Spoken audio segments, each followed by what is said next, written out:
تو مر زہران کے اندر معاملہ یہ ہوا کہ حضرت ابو سفیان نے کہا کہ اے ورقہ، بدیل بن ورقہ، یہ تمہارا قافلہ ہے، نہیں یہ کون لوگ ہیں؟ تو کہا کہ مجھے نہیں معلوم۔ تو ابو سفیان کہتے ہیں اللہ کی قسم میں نے آج تک کہ ایسا لشکر میں نے کبھی نہیں دیکھا ہے، اور ان کو پتہ نہیں کہ یہ کون ہے۔ اسی بیچ میں حضرت عباس، کل یہ واقعہ شاید بتایا تھا، حضرت عباس جو ہے رسول اللہ کے خچر پر، رسول اللہ کی سواری پر سوار ہو کر وہ گشت کر رہے تھے، اور جب گشت کرتے کرتے گئے نا تو حضرت عباس کی آواز ان کے کانوں میں پہنچی، تو سنا یہ تو ابو سفیان ہے۔ اب حضرت عباس کے کانوں میں ابو سفیان کی آواز پہنچی کہ وہ کسی سے گفتگو کر رہے ہیں۔ تو آپ جب قریب گئے نا تو کہا کہ اے ابو حنظلہ، ابو سفیان کا لقب تھا ابو حنظلہ، اور حضرت عباس کا لقب تھا ابو الفضل۔ تو کہا کہ اے ابو حنظلہ تم یہاں؟ کہاں؟ کہا اے ابو الفضل تم یہاں پر؟ کہا کیا بات ہے، کیوں یہاں بحث کر رہے ہو؟ تو کہا کہ یہ لشکر کے بارے میں ہم پوچھ رہے تھے ورقہ سے، بدیل بن ورقہ سے۔ کہا یہ لشکر تو میرے رسول پاک کا ہے، یہ لشکر میرے رسول پاک کا ہے، اور کہا کہ اب مکہ والوں کی خیر نہیں ہے، اب تباہی ہے قریش والوں کے لیے۔ اب اور جو ہے ابو سفیان سے ہم گئے، پھر ابو سفیان سے حضرت عباس نے کہا کہ ایسا کرو کہ چلو تم میرے ساتھ، میں رسول پاک کے پاس لے چلتا ہوں، اور میں امان دے کر کے رسول اللہ سے تمہارے لیے معافی کا پروانہ دلا دوں گا۔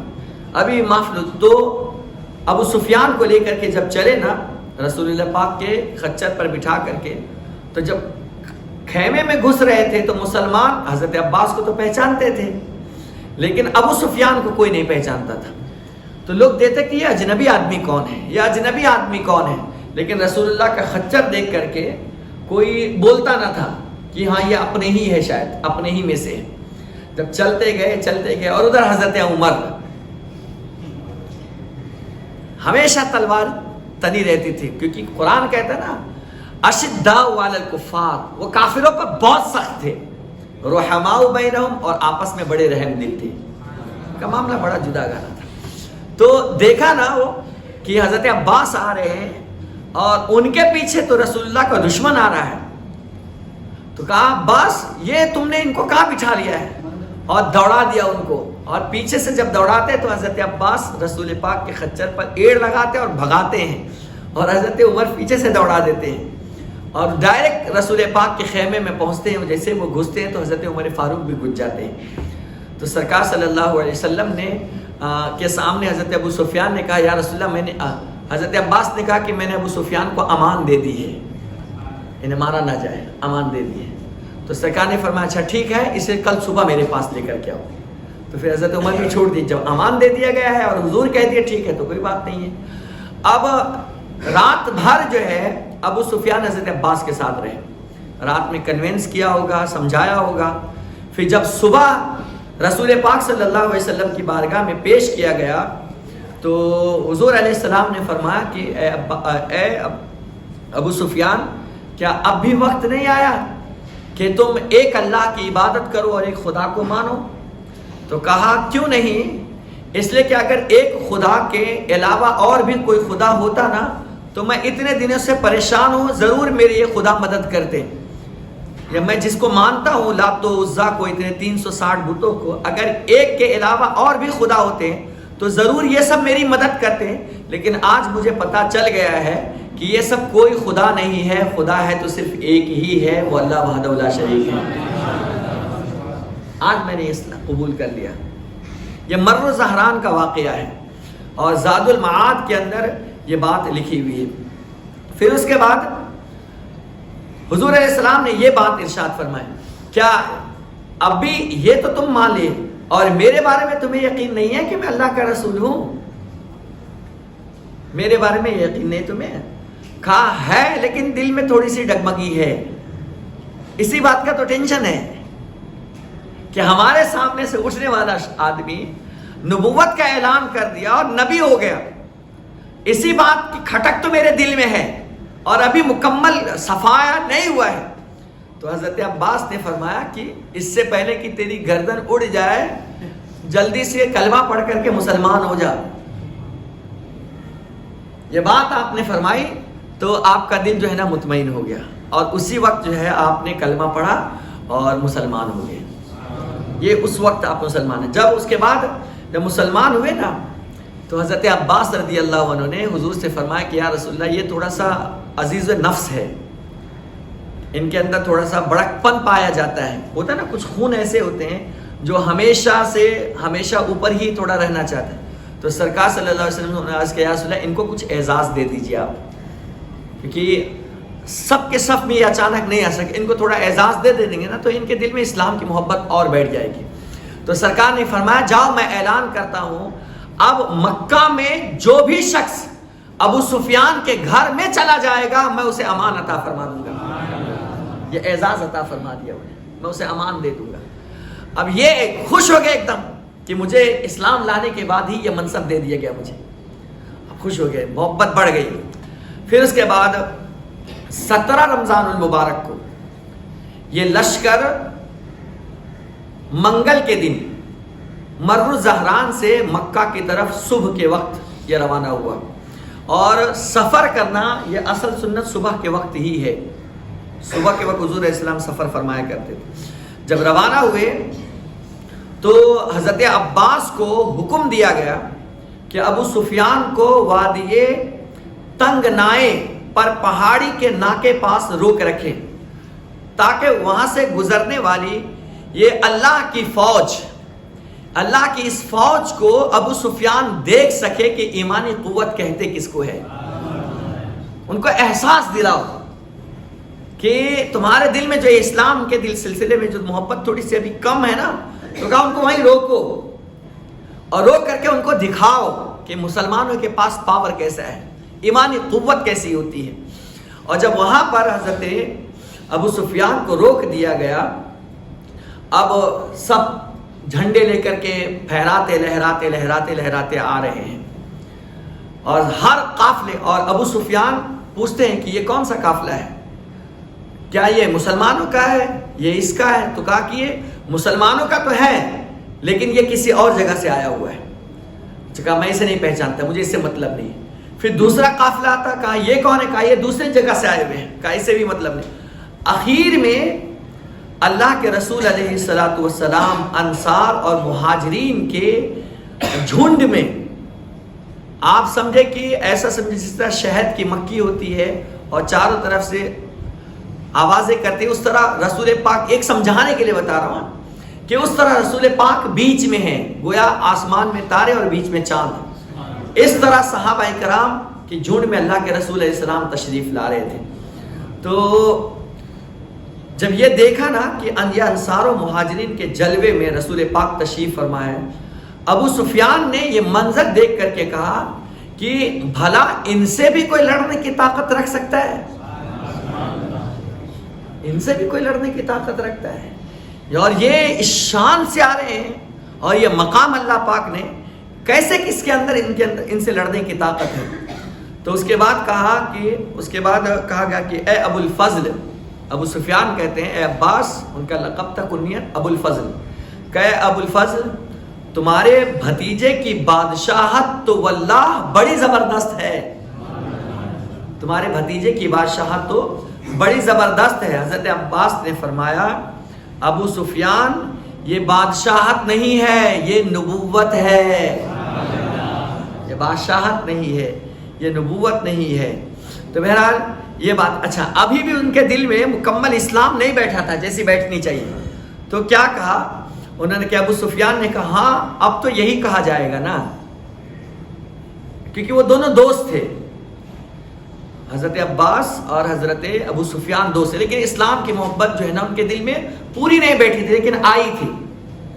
اب اس کے بعد ایک موقع یہاں اور پیش آیا تھا. جب وہ قافلہ آ رہا تھا نا مکے کی طرف, ابو سفیان کھڑے تھے, تو ایک صحابی کا نام ہے سعد بن عبادہ, اور سعد بن عبادہ کے ہاتھ میں رسول اللہ نے اسلام کا جھنڈا عطا فرمایا تھا اور کہا تھا کہ یہ جھنڈا تم لے کر کے چلو.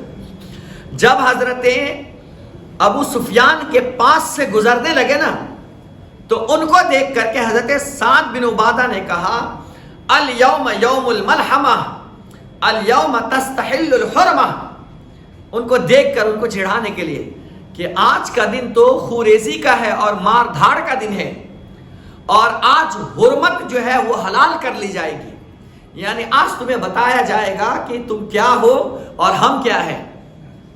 تم نے بڑا ستایا ہے نا ہمیں، ہمارے وطن سے مکہ سے تم نے نکلنے پر مجبور کیا تھا، ہم پر پتھر برسائے، ہمیں گالیاں دی، ہمارا سوشل بائیکاٹ کیا، آج ہم بتاتے ہیں تمہیں کہ ہماری طاقت کیا ہے۔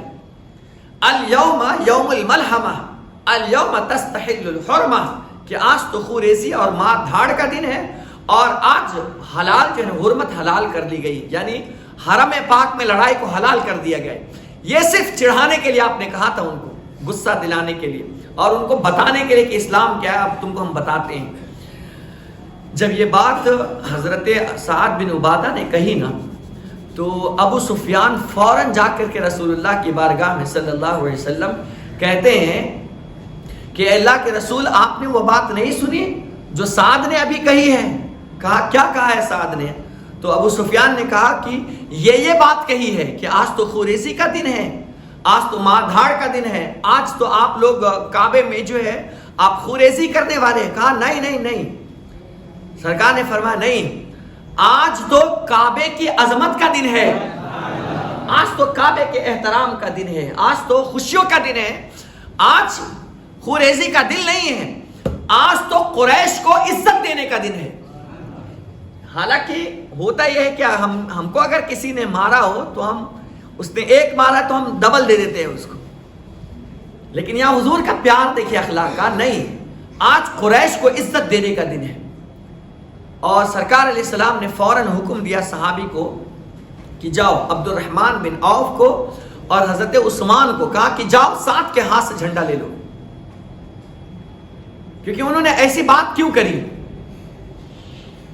جھنڈے، دیکھو یہ اسلام ہے، اسلام کی خوبصورتی، کہا جھنڈا لے لو۔ ہمارے اسلام میں لڑائی جھگڑے نہیں ہے، خوریزی نہیں ہے، تو مسلمان کو بھی خوریزی نہیں کرنی چاہیے۔ تو بہرحال ان کے ہاتھ سے جھنڈا لے کر کے اس دن ان کو بھی تکلیف نہیں دیا گیا، وہی جھنڈا اٹھا کر ان کے بیٹے کے ہاتھ میں دے دیا گیا تاکہ کسی مومن کا دل بھی نہ ٹوٹے، اور ان کے بیٹے کے، اور ایک روایت میں کہ حضرت زبیر کے ہاتھ میں دے دیا گیا۔ پھر اس کے بعد رسول پاک صلی اللہ تعالی علیہ وسلم جو ہے اپنے سارے ساتھیوں کو تقسیم کر کے اب مکہ میں داخل کروا رہے ہیں۔ ادھر جب مقام ذی طوا میں پہنچے تو اس دوران میں اللہ کے بخشے ہوئے اعزاز فتح پر فرط تواضع سے سرکار صلی اللہ علیہ وسلم جب مکے میں گھس رہے تھے نا، اور جس آپ اونٹنی پر سوار تھے، تو ہوتا کیا ہے من میں، دیکھو دنیا کے بادشاہ میں اور رسول پاک کی بادشاہت میں بہت فرق ہے، نبوت مزاج میں۔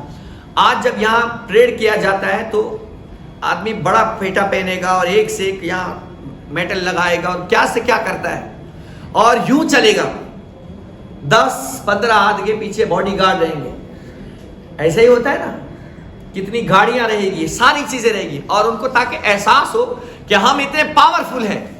لیکن قربان جاؤ میرے رسول پاک کی عظمت پر، سب سے عظیم جگہ کو جب فتح کر رہے تھے اور جب آپ مکے میں داخل ہو رہے تھے نا، تو عاجزی کے مارے حضور علیہ السلام اپنی اونٹنی پر اپنے سر کو اتنا جھکاتے چلے گئے، اتنا جھکاتے چلے گئے کہ آپ کی داڑھی مبارک جھکنے کی بنیاد پر یہ جو اونٹ کے یہ جو پیٹھ کا حصہ آتا ہے نا، کوہان جس کو کہتے ہیں، اونٹ کے کوہان سے جا کر رسول پاک کی داڑھی لگ گئی۔ یہ آپ کے فتح کا معاملہ تھا۔ ایسے موقع پر بھی آپ نے غرور نہیں کیا تھا، ایسے موقع پر بھی آپ نے عاجزی دکھائی تھی، کیونکہ رسول پاک کا فرمان ہے من تواضع للہ فقد رفعہ اللہ، کہ جو انسان اللہ کے لیے عاجزی کرتا ہے، جھکتا ہے، میرا اللہ اسے بلندی عطا فرماتا ہے۔ یہ ہم کو درس دیا میرے آقا نے کہ کوئی بھی سچویشن نہیں، اپنے اندر غرور نہیں آنے دینا، گھمنڈ نہیں آنے دینا۔ اللہ پاک آپ کو کچھ بھی عطا کرے، کوئی بھی منصب عطا کرے، اس منصب کا غلط فائدہ نہیں اٹھانا۔ جتنے تم جھکو گے، جتنے تم نیچے گرو گے، اللہ پاک آپ کو اتنی بلندی عطا فرمائے گا۔ تو رسول پاک علیہ السلام جب داخل ہونے لگے نا تو آپ نے اپنے سر کو اتنا جھکایا، اتنا جھکایا، اتنا جھکایا کہ آپ کی داڑھی مبارک جو ہے نا اس کوہان سے، ان کے کوہان سے لگ جا کر گری۔ اس کے بعد اب ان ہدایات کے ساتھ جو ہے اب قافلہ اندر جا رہا ہے۔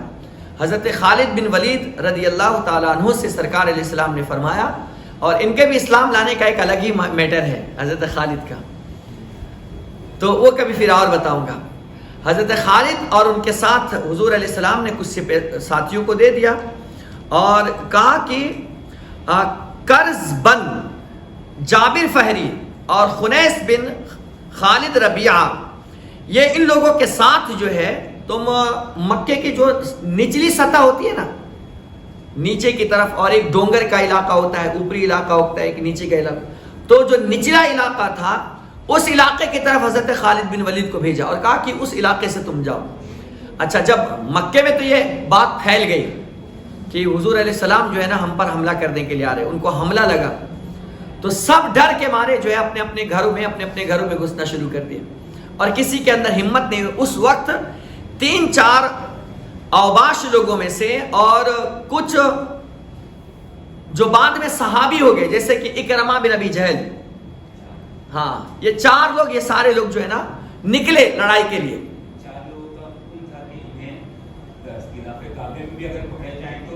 قتل وہ بعد میں، اکرمہ کے حوالے سے بھی یہی بات آئی ہے، لیکن یہ بعد میں، اور یہ ٹھان لیے تھے اکرمہ کہ میں مسلمان نہیں ہوں گا، ٹھان لیا تھا انہوں نے کہ میں مسلمان ہوں گا ہی نہیں۔ اور اس کے لیے آپ سمندر میں جانے لگے نا کشتی میں، تو پار کرتے جا رہے اور پتہ چلا کہ جہاں تھا میں وہی ہوں۔ وہ جتنا اسلام سے دور بھاگ رہے تھے اللہ پاک ان کو اتنا اسلام سے قریب کر رہا تھا، اور اخیر میں اللہ پاک نے ان کو اسلام کی دولت سے سرفراز بھی فرما دیا ہے، مسلمان ہوئے حضرت اکرمہ۔ تو بہرحال باپ کی وجہ سے بیٹے کو برا نہیں کہا جائے گا، اور بیٹے کی وجہ سے باپ کو، جیسے ہے نا حضرت امیر معاویہ صحابی رسول اور بیٹا ملعون، تو بیٹے کی وجہ سے باپ کو تانا نہیں دیا جائے گا۔ ورنہ یہاں آپ دیکھیے حضرت اکرمہ کو لوگوں نے جب کہا تھا نا برا بھلا تو آ کر کے شکایت کی تھی حضور سے، تو سرکار علیہ السلام جلال میں آ گئے تھے اور کہا تھا کہ اکرمہ کو تم لوگ برا بھلا کہتے ہو، ان کے باپ کا کوئی بھی معاملہ ہے لیکن وہ مسلمان ہو چکے ہیں، ان کو تانا نہیں دینا، اور ان کو تانا دے کر مجھے اذیت مت دو، سرکار علیہ السلام نے فرمایا تھا۔ تو بہرحال یہ لوگ جو ہے پھر حضرت خالد بن ولید سے مت بھیڑ ہوئی، اور اس میں جو مسلمان میں سے یہی جابر بن فہری اور خنیس بن خالد، یہ دونوں لوگ جو ہے نا جام شہادت نوش پاتے، اور تھوڑی سی جھڑپ ہوئی تو پھر وہ بھاگ گئے، اور حضور علیہ السلام نے پھر یہ اعلان فرما دیا تھا کہ جو خانہ کعبہ میں چلے جائے اس کو امان ہے، جو اپنے گھر کے دروازے لگا لے اس کو امان ہے، جو ابو سفیان کے گھر میں داخل ہو جائے اس کو امان ہے۔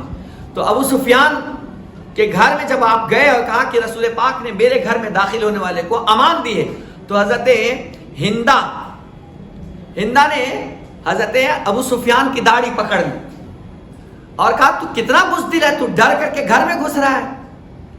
کہا کہ نہیں وہ قافلہ تو دیکھے گی نا تو تجھے پتا چلے گا کہ وہ کون ہے، اور رسول پاک نے یہ اعلان کیا ہے میرے گھر کے بارے میں کہ جو میرے گھر میں آ جائے گا اللہ پاک اسے بھی امان عطا فرما دے گا۔ تو ہندا کہتے ہیں کہ تو اپنے گھر میں کتنوں کو گھسائے گا، اپنے گھر میں تو کتنوں کو گھسائے گا؟ تو کہا کہ صرف میرے لیے ہی نہیں کہا کہ جو اپنے گھر کو بھی بند کر لے اس کو بھی اللہ پاک نے امان دے دیا حضور کی طرف سے، اور جو حرم میں چلا جائے اس کو بھی امان دے دیا، تب جا کر کے وہ تھوڑی ٹھنڈی ہوتی ہے۔ اور پھر اس کے بعد حضور علیہ السلام جو ہے نا تشریف لاتے ہیں، تو وہ کیا کہتی ہیں، وہ گھر میں جا گھسا اور اپنی بیوی سے بولا دروازہ بند کر لو۔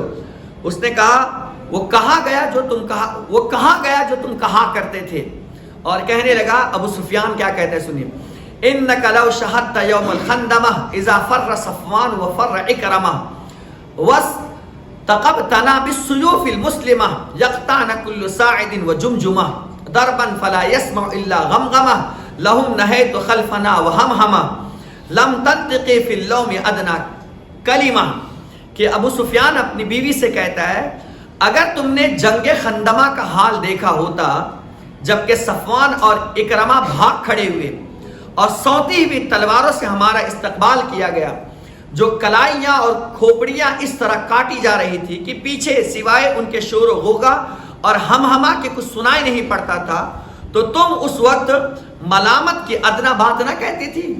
اور آج تو معاملہ یہ ہے کہ رسول پاک تشریف لے کر کے آ رہے ہیں، شانہ انداز میں آ رہے ہیں. یہ ساری باتیں جب اس نے کری نا تو پھر ہندا کا غصہ جو ہے نا وہ ٹھنڈا ہو. بعد میں وہ بھی مسلمان ہو گئی، دونوں مسلمان ہو گئے تھے. اب حضور علیہ الصلوۃ والسلام مسجد حرام میں داخل ہوئے. مسجد حرام میں داخل ہوئے اللہ کے رسول علیہ السلام صحابہ کرام کے ساتھ. تو سب سے پہلے حضور نے حجر اسود کو بوسہ دیا.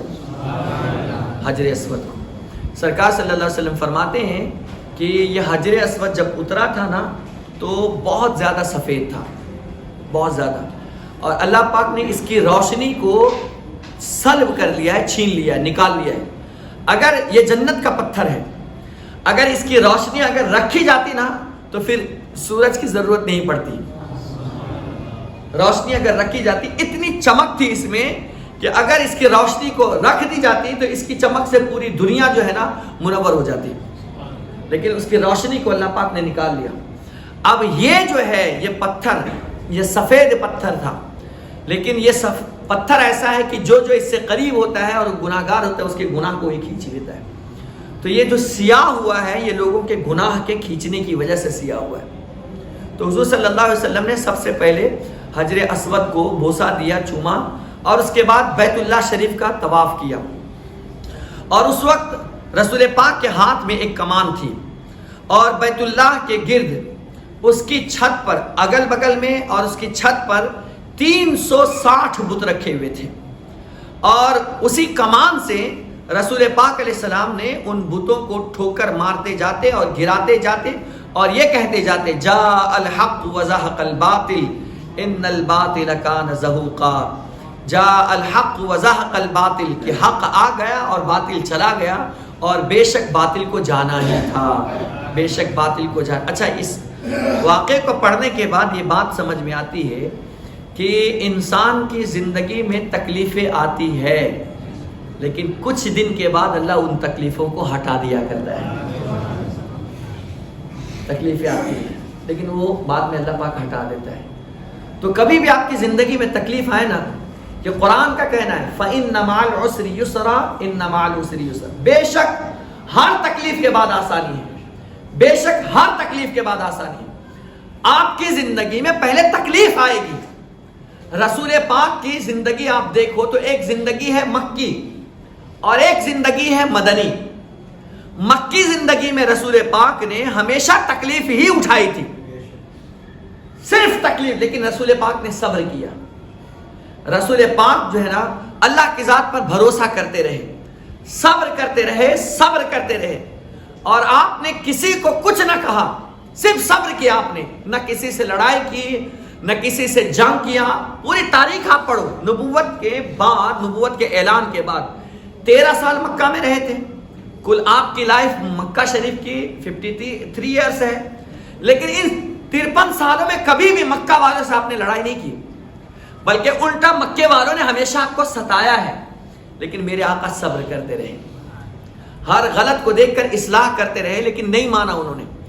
جب مکے میں آپ نے تکلیف کو برداشت کیا تو اللہ پاک نے آپ کو ہجرت کا حکم دیا اور مدنی دور عطا کیا. اور مدنی دور جو ہے وہ انعام کا دور تھا، رحمت کا دور تھا، فتح کا دور تھا، کامیابی کا دور تھا. تو مدینہ پاک میں اللہ پاک نے فتح دی اور مدینہ پاک کے ذریعے سے 8 ہجری کے اندر اللہ پاک نے مکے کو فتح عطا فرمایا. تو یہ کہتے ہوئے حضور بتوں کو توڑے. اچھا، اس پر یہاں پر ایک واقعہ اور بھی پیش آیا تھا کہ نیچے والے بتوں کو تو آپ نے کمان سے توڑ دیا، اوپر والے بت کی باری تھی. تو حضرت مولا علی سے فرمایا علی آؤ تم میرے کندھے پر سوار ہو جاؤ اور اس کے بعد یہ بتوں کو توڑ دو. تو آپ کو لگا تو میں تو فاتح خیبر ہے نا، طاقت میرے پاس ہے کیونکہ حضور کے ذریعے سے مجھے ہے نا سب کچھ میرے پاس. کہا حضور میں یہ گستاخی نہیں کر سکتا، بلکہ آپ میرے کندھے پر آ جائیے، ہے نا. وہاں بتایا کہ میرے پاس یہ طاقت ہے کبھی کبھی اظہار بھی کرنا چاہیے نا, اپنے رہے تو کر سکتے ہیں, غرور کے طور پر نہیں. کہا یا رسول اللہ آپ میرے اس طرح جائیے. تو کہا ٹھیک ہے تمہاری بات مان لیتے ہیں. جب حضور پاک علیہ الصلوۃ والسلام حضرت علی کے کندھے پر نبوت کا بوجھ لے کر, بار لے کر چڑھتے ہیں نا, اور اٹھنے کی کوشش کی تو آپ صحیح سے کھڑے بھی نہیں ہو پائے علی, اور کہا یا رسول اللہ بس ہمت جواب دے دی گئی. تو سرکار نے فرمایا کہا نہ تھا علی تم میرے پر آ جاؤ تب تم. اب یہاں دیکھو حضرت علی نبوت کے بوجھ کو برداشت نہ کر سکے, لیکن ہائے ہائے ہائے صدیق کی عظمت پر قربان. غار ثور ہے, جب ہجرت کا موقع ہے اور ہجرت پر جب جا رہے آ رہے تو کبھی اپنی سواری کو آگے کرتے ہیں, کبھی پیچھے جاتے ہیں, کبھی آگے کرتے ہیں, کبھی پیچھے جاتے ہیں. سرکار نے فرمایا ابو بکر کیا کر رہے ہو, کبھی آگے جاتے ہو کبھی پیچھے آتے ہو. کہا ہاں یا رسول اللہ. کہا ایسا کیوں کر رہے ہو؟ کہا کہ یا رسول اللہ جب مجھے احساس ہوتا ہے نا کہ دشمن آگے سے آنے والے ہیں نا تو آقا میں آگے چلا جاتا ہوں, کہ اگر کوئی ظالم اور دشمن تیر بھی چلائے نا تو تیر وہ میرے محبوب پہ نہیں لگنی چاہیے, وہ مجھے لگنی چاہیے. اور جب مجھے احساس ہوتا ہے نا کہ کوئی دشمن پیچھے سے آ رہا ہے اور وہ تیر چلائے گا تو میرے رسول کو وہ تیر لگے گی, اور میں یہ گوارا نہیں کر سکتا کہ وہ تیر میرے حبیب کو لگے, تو میں پیچھے چلا جاتا ہوں. یہ حضرت ابو بکر صدیق کا عشق. اس لیے خود مولا علی سے پوچھا گیا تھا علی بتاؤ سب سے زیادہ طاقتور کون ہے, تم ہو یا ابو بکر؟ کہا واللہ میں طاقتور نہیں ہوں, سب سے زیادہ طاقتور اگر کوئی ہے تو وہ ابو بکر صدیق ہے. جب سب نے میرے رسول کا ساتھ چھوڑ دیا تھا تب تنہا تھے جو میرے آقا علیہ السلام کی عظمت کا, ان کے نبوت کا, ان کے رسالت کا خطبہ دشمنوں کے سامنے ابو بکر صدیق دیا کرتے تھے. اور حضرت ابو بکر صدیق تھے آگے پیچھے ہوتے ہوتے. جب غار ثور پر چڑھنے کی باری آئی کہا یا رسول اللہ آپ میرے کندھے پر سوار ہو جائیں. اور حضور کو صرف سوار ہی نہیں کیا بلکہ 200 فٹ ہے کم و بیش, 200 فٹ پر اپنے کندھے پر رسول پاک کو بٹھا کر کے وہ غار ثور تک لے کر کے گئے. یہ ہے حضرت علی اور حضرت ابو بکر میں فرق. لیکن اس میں کسی کی شان گھٹنی نہیں ہے, یہ مت سوچنا کہ ہم شان گھٹا رہے ہیں. علی علی ہی ہے اور ابو بکر اپنی جگہ ابو بکر ہے, اور مولا مشکل کشا اپنی جگہ شیر خدا ہے. دونوں کی شانیں جدا جدا ہے. سمجھ نہیں بات؟ تو حضرت علی رضی اللہ تعالیٰ عنہ نے کہا یا رسول اللہ میری ہمت جواب دے دی گئی ہے. تو حضور نے کہا میں نے کہا تھا نا تم سے. پھر اس کے بعد حضرت علی جو ہے نا پھر اوپر کے سارے توڑتے ہیں. حضور علیہ الصلوۃ والسلام یہ توڑوانے کے بعد اور خود توڑنے کے بعد, سب کو ختم کرنے کے بعد, اس میں باضابطہ طور پر حضرت ابراہیم علیہ الصلوۃ والسلام اور حضرت اسماعیل علیہ الصلوۃ والسلام کی تصویریں اور ان کے چہرے کا نقشہ کعبے کے اندر انہوں نے نقش کیا تھا. تو سرکار علیہ الصلوۃ والسلام اچھا یہ بھی کیا تھا, اور ان کے ہاتھ میں ایک فال کی تیر بھی رکھی تھی. ابھی آج کل ہمارے یہاں کیسا چلتا ہے پتہ ہے کہ کوئی درخت رہا تو ہم وہاں جا کے منت مانگنے لگتے ہیں, کہیں اور کچھ رہا تو وہاں دھاگا باندھنا شروع کر دیتے ہیں, یا فال لیتے ہیں کہ یہ کردے سے یہ ہو جائے گا, تالا باندھنے سے یہ ہو جائے گا, وہ دھاگا باندھیں گے لال پیلا اجمیر سے لا کر کے تو میرا کام. تو ساری تقدیر تمہاری اسی میں گھس گئی. تو وہاں باندھنے سے بجائے بڑا دھاگا خرید لو اور گلے میں باندھ لو اور پنکھے میں لٹکا کر دیکھو, تمہاری ساری تقدیر پوری ہو جائے گی. صحیح بتا رہا ہوں, تمہاری ساری تقدیر جو ہے نا پوری ہو جائے گی. اور اس سے بھی نہ ہو تو ایک تالا بڑا والا خرید لو. یہ سب کیا ہے؟ نوٹنکی باز ہے اور کچھ نہیں ہے. یہ سب سے کچھ نہیں ہوتا ہے. تقدیر بدلنا یہ میرے اللہ کا کام ہے. سمجھ گئے؟ تقدیر نیکی کرو نا, اچھائی کرو. ان الحسنات یذہبن السیئات, کہ نیکیاں جو ہے نا برائیوں کو مٹا دیا کرتی ہے. آپ نیکی کرو خود بخود آپ کی تقدیر بدل جائے گی. آپ کی قسمت میں اگر کچھ برا رہے گا بھی نا تو اللہ پاک دعا کی برکت سے اللہ سب ختم کر دیتا ہے. دعا کرو, لوگوں کو کھانا کھلاؤ, لوگوں کے ساتھ اچھا سلوک کرو. یہ سب کام سے بھی مولا تعالیٰ جو ہے نا انسان کی تقدیر بدل دیا کرتا ہے. یہ دھاگا ہوگا باندھنے سے کچھ نہیں ہوتا ہے. کہاں سے لایا؟ ایک دم اجمیر سے لائے لاؤں. ایسے لوگ ایسے ہی بولتے ہیں نا, اجمیر سے اپن لائے لایا. اجمیر کا کھڑا اپن تک خواجہ والے ہیں. یہ سب چیزیں کچھ نہیں ہوتا ہے. آپ نماز پڑھو, قرآن پاک کی تلاوت کرو, درود پاک پڑھو, اولیاء کرام سے بے پناہ محبت کرو اور دعاؤں میں ان کا وسیلہ بناؤ, اللہ پاک آپ کی ساری حاجتوں کو پوری فرما دے گا. تو فال لینے کا سسٹم جو ہے نا, انہوں نے حضرت ابراہیم اور اسماعیل کی تصویر بنائی تھی اور ان کے ہاتھ میں تیر رکھ دی تھی کہ جو اس کو چھوئے گا اور جو وہاں جا کر کے منتیں مانگے گا, اس فال نکالے گا, اس کا کام پورا ہو جائے گا. تو سرکار علیہ الصلوۃ والسلام جو ہے جب یہ چیزوں کو دیکھتے ہیں تو حضور اپنے ہاتھ سے اس فال کو توڑ کر کے گراتے ہیں اور فرمایا اسلام میں فال لینا یہ شرک ہے. تو کہتے ہیں نا حضرت فال نکال دو نا, آگے مرنے والا ہوں کہ آگے اچھا ہونے والا ہوں. بہت سارے لوگ میرے پاس آتے ہیں, حضرت وہ آپ فال نکالتے ہو کیا؟ آپ بھی سنے ہوں گے فال نکالنا. تو فال نکالنا آپ کے آگے کے بارے میں کیا ہونا ہے, یہ ہم خدا تھوڑی نہ ہے بھائی. اور یہ فال نکالنے سے آپ کی ساری تقدیر پتہ چل جائے گی کیا؟ ایسا ہے؟ حضور علیہ السلام فرماتے میں اپنی جان کا مالک خود بھی نہیں ہوں. قل لا املک لنفسی نفعا ولا ضرا ولو كنت اعلم الغیب لاستکثرت من الخیر. کہ میں اپنے جان میں نفع و نقصان کا مالک میں خود سے ہوں ہی نہیں.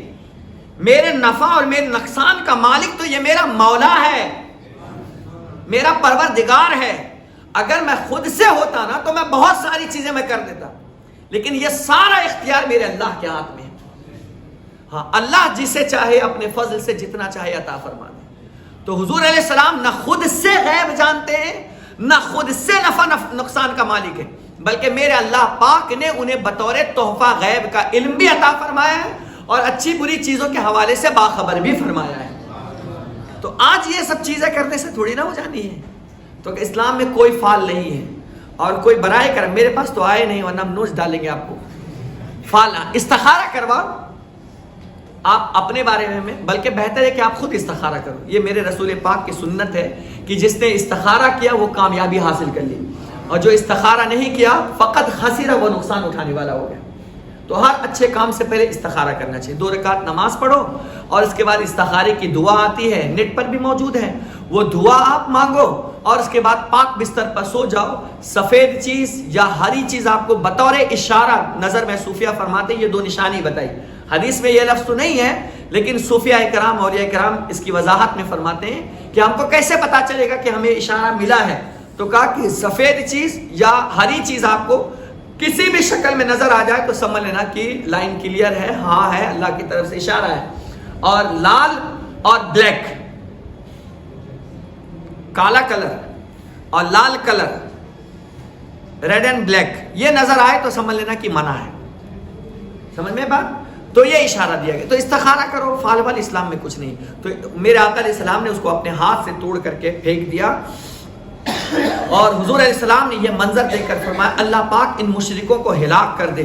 اللہ کی قسم ان دونوں پیغمبروں نے کبھی بھی فال کے تیر استعمال نہیں کیے, کبھی بھی فال کے یعنی کبھی فال نہیں نکالے, اور اس طریقے سے حرکتیں دونوں پیغمبروں نے نہیں کی ہیں. اور پھر اس کے بعد آپ نے خانہ کعبہ کے اندر لکڑی کی بنی ہوئی ایک کبوتری بھی دیکھی. آج کل چلا کبوتر کے ذریعے علاج, چل بول, گائے کے ذریعے سے علاج, اس کا کام ہوگا کہ نہیں؟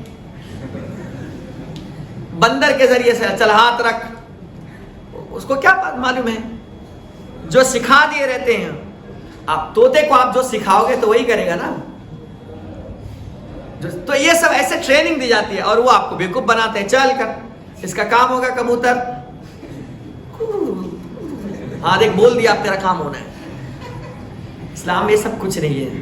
تو اس کبوتری کو بھی دیکھ کر اسے اپنے دستے مبارک سے توڑ دیا, اور جتنی بھی تصویریں تھی حضور علیہ السلام نے سب کو مٹا دیا. اب اس کے بعد حضور علیہ الصلوۃ والسلام اور حضرت اسامہ, حضرت بلال, یہ سب اندر داخل ہوئے, اور وہاں پر جو دیواریں بنی ہوئی تھی اس کے اندر بیچ میں حضور علیہ السلام نے اندر میں 8 رکعت نمازیں آپ نے ادا فرمائی. 8 رکعت نماز, اور اس کے بعد 8 رکعت پڑھنے کے بعد پھر آپ باہر تشریف لائے اور تسبیح و تحلیل کے ساتھ. اور ادھر جو ہے نا کفار قریش جنہوں نے آپ کو ستایا تھا وہ سب کے سب پکڑے گئے تھے. اب ان سب کی تو حالت خراب, کہ اب ہمارے ساتھ ہونا کیا ہے، کیونکہ ظاہر سی بات ہے آپ کسی کو ستاؤ گے اور پکڑے گئے تو حالت تو خراب ہونی ہی ہے نا. اور حضور پر اتنا ظلم کہ ایسا ظلم کسی پر نہیں کیا گیا. حضور نے فرمایا راہ خدا میں جتنی تکلیف مجھ کو دی گئی ہے نا اتنی تکلیف کسی نبی کو بھی نہیں دی گئی ہے، کسی کو نہیں دی گئی جتنی تکلیف مجھے دی گئی ہے. حضور فرماتے ہیں اب وہ سارے کے سارے لوگ وہاں کھڑے تھے اور سب دیکھ رہے کہ آج ہمارے ساتھ کیا ہوگا، ہمیں مار دیا جائے گا، خون کی ندیاں بہے گی. تو سرکار علیہ السلام نے خطبہ دیا اور خطبہ دیتے ہوئے فرمایا یا ایوہن، کل ہی میں سورہ حجرات کی آیت میں نے پڑھی تھی، کل 26 پارے ہمارے مکمل ہو گئے تھے، آج سورہ رحمان چلنا ہے، 27واں پارہ پڑھیں گے انشاءاللہ تعالی. حضور نے خطبہ دیا یا ایوہن الناس، اے لوگو، انا خلقناکم من ذکر و انثی، کہ ہم نے تمہیں ایک مرد اور ایک عورت سے پیدا کیا.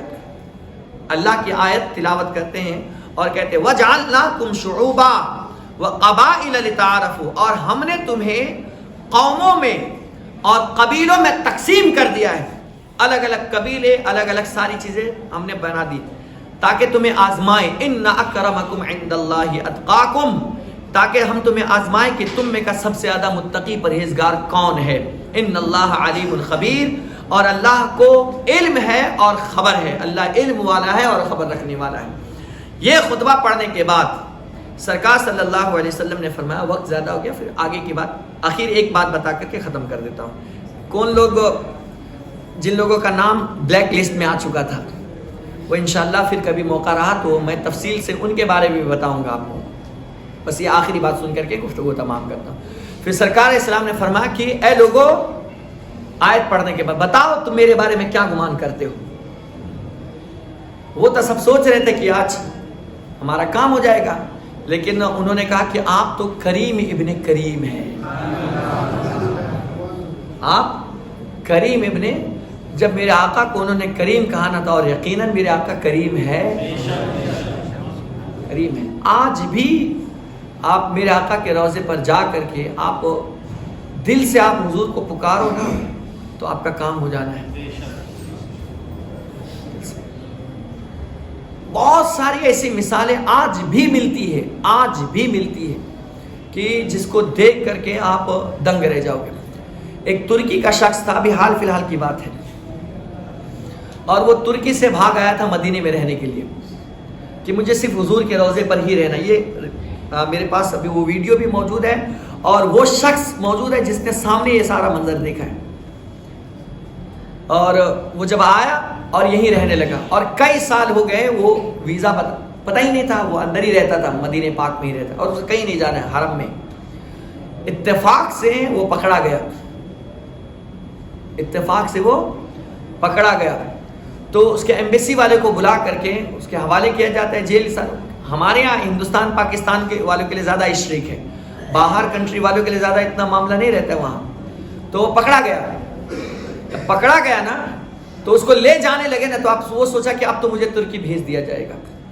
اس نے کہا مجھے 2 منٹ دے دو، بس 2 منٹ. اور اس کے بعد جب اس نے گنبد خضرا کی طرف نظر ڈالی اور رونا شروع کیا، اس نے کہا یا رسول اللہ مجھے آپ کے پاس سے نہیں جانا ہے، مجھے ہمیشہ آپ کے قدموں میں ہی جگہ دی.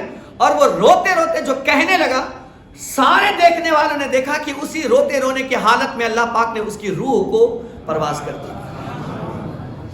اسی وقت اللہ پاک نے ان کی روح کو نکال لیا اور ہمیشہ کے لیے جنت البقیع میں حضور کے قدموں میں جگہ عطا فرمایا،